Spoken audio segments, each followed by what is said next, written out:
The first time I noticed the clock, it was already watching me.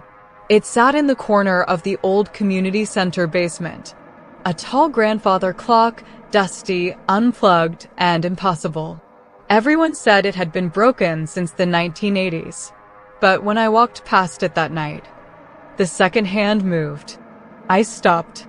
The basement lights flickered, humming low like something underground breathing. The clock ticked once. Then it stopped. I told myself it was stress.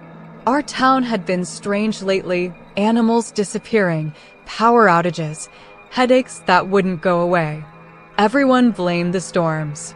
That night, I dreamed of the clock. I was standing in the basement again, except the walls were cracked, veins of black spreading across them. The clock towered over me, taller than before. It chimed, and the sound went straight through my skull. I woke up at 4:12 a.m., gasping.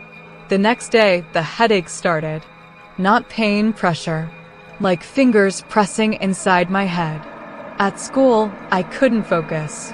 Every ticking sound, pens, shoes, clocks, felt too loud. At 4:12 p.m., the school lights flickered. Everyone laughed. I didn't. Because for half a second, the hallway wasn't the hallway anymore. The lockers looked warped. The ceiling stretched upward like it was being pulled. And I smelled something rotten, electrical, wrong. That evening, the clock was back in my dream. This time, it spoke. Not with a voice, but with memories. It showed me moments I never wanted to see again. The time I watched someone get bullied and did nothing. The night I ignored a phone call because I was tired. The lie I told that ruined someone else's future.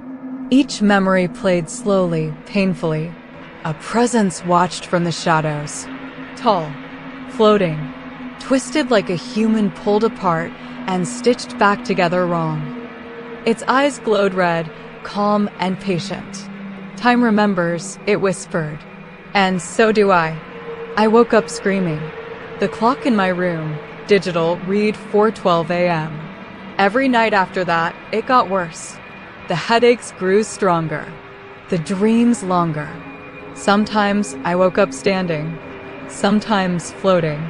Black vines began appearing in my dreams, crawling out of walls, wrapping around my arms and legs, not hurting, just holding me, keeping me. By the fifth night, I started seeing things while awake. Reflections that moved late. Shadows that stayed when I turned the lights on. Clocks that ticked without batteries. I went back to the community center basement. The door was unlocked.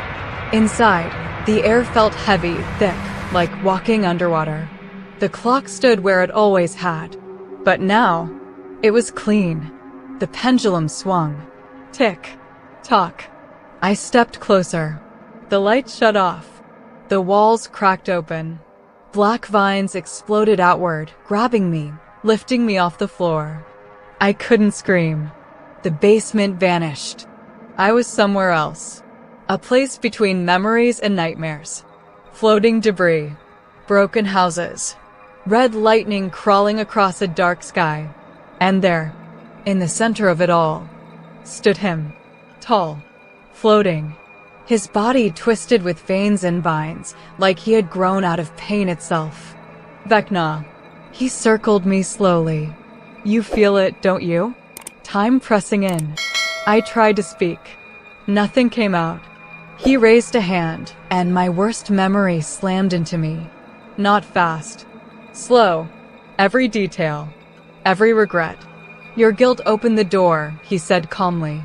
And you never closed it. The clock appeared behind him, massive now, towering over the sky. It chimed. Once. Pain exploded in my head. I fell. I woke up on the basement floor. The lights were on. The clock was gone. Police said I fainted.